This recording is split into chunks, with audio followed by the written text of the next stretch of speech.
Hi everyone, it's James here from Flow.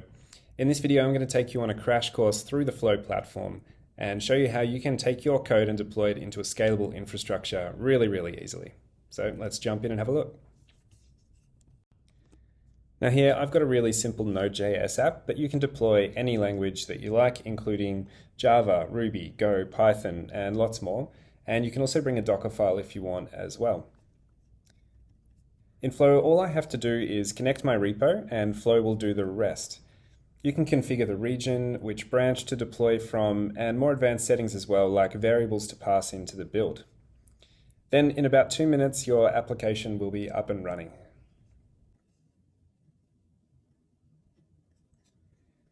Now, each time you push up a new change from Git, Flow will automatically build a new version for you as well.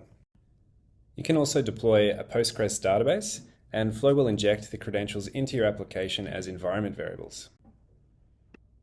Now, if your deployment fails, our AI assistant called Flowbot can help you out, or you can always chat to us on live chat or Discord.